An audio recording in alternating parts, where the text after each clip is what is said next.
বাজার সদাই না, হাট থেকে নৌকা কিনে বাড়ি ফিরছেন এই যুবক। নতুন নৌকা ব্যাটারি চালিত অটোরিকশায় তুলে নিয়ে আসেন বাড়িতে। নারায়ণগঞ্জের রূপগঞ্জের কায়েতপাড়া নৌকার হাটে ছোট ও মাঝারি সব ধরনের নৌকায় বিক্রি হয় অনেকটা নিত্য তৈজসপত্রের মতো।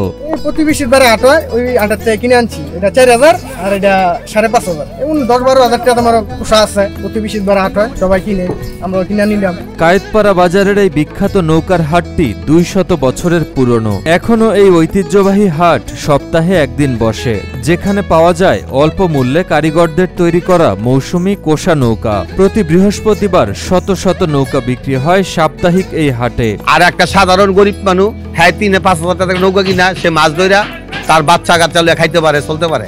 আর যদি মনে করেন একটা নৌকা বেশি দাম হয় তাহলে কিনতে পারবো না। এই জন্য গরিবের জন্য হাট এটা। এই যে নৌকা বেচা কিনে হইতেছে, বিভিন্ন মানুষের মাছ টাছ দইরা গরিব মানুষ বাচ্চা টাচ্চা নিয়ে খাইবো। রূপগঞ্জের কায়েতপাড়া একটি গ্রাম ও ইউনিয়নের নাম হলেও ভৌগোলিকভাবে কায়েতপাড়া বাজারের অবস্থান বালু নদীর পশ্চিম পারে, যা রাজধানীর খিলগাঁও থানার 75 নম্বর ওয়ার্ড। আর এখানেই প্রাচীনকাল থেকে গড়ে ওঠে সওদাপাতির হাট। একসময় এই হাটে বড় নৌকার হাটের পাশাপাশি সাধারণ হাটও বসতো, কিন্তু এখন শুধু ছোট ও মাঝারি নৌকার হাট বসে এখানে। প্রতি বৃহস্পতিবার কম বেশি বেচা কিনা হয়। আর এমবে একটা নৌকার দাম 3,000, 4,000, 5,000। আর আমরা চলতেছি মনে প্রায় 20 বছর ধরে কাজ করতেছি। কোষা নৌকার কদর বাড়ে কেবল বর্ষা মৌসুমে। 3 মাস থাকে সব নৌকার চাহিদা।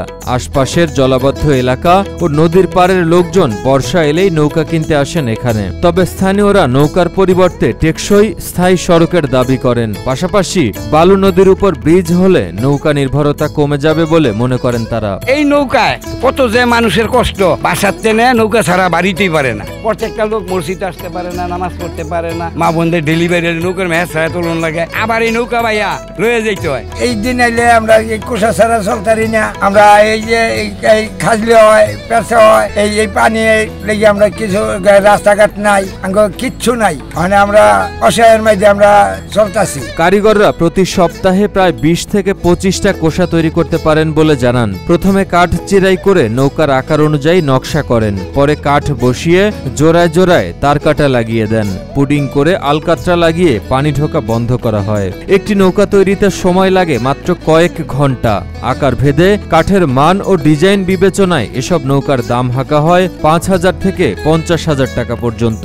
এই হাটকে রক্ষার জন্য এখন আমাদের এখানে যারা শ্রমিক আছে, যে 10-12 জন, তাদেরকে উৎসাহিত করতে হবে, তাদেরকে আর্থিক সহায়তা করতে হবে। যদি এটা করা যায় তাহলে এই হাট এখনো টিকিয়ে রাখা সম্ভব। তা না হলে আস্তে আস্তে এই নৌকার হাটটি উঠে যাবে। কায়েতপাড়ার নৌকার হাটের যতই ঐতিহ্য থাকুক, স্থানীয়দের দাবি রাস্তাঘাট, ব্রিজ, কালভার্ট নির্মাণের। রাজধানীর খিলগাঁওয়ের 75 নম্বর ওয়ার্ডে থাকলেও নৌকার চলাচল মেনে নিতে পারছেন না এলাকাবাসী। তবে নদী ও খালবিলের বাহন নৌকার কদর বাড়লেও কারিগরের বেশ অভাব রয়েছে এখানে। ক্রমেই কমতে শুরু করেছে কারিগর, নৌকা ব্যবসায়ী আর ব্যবহারকারীর সংখ্যা।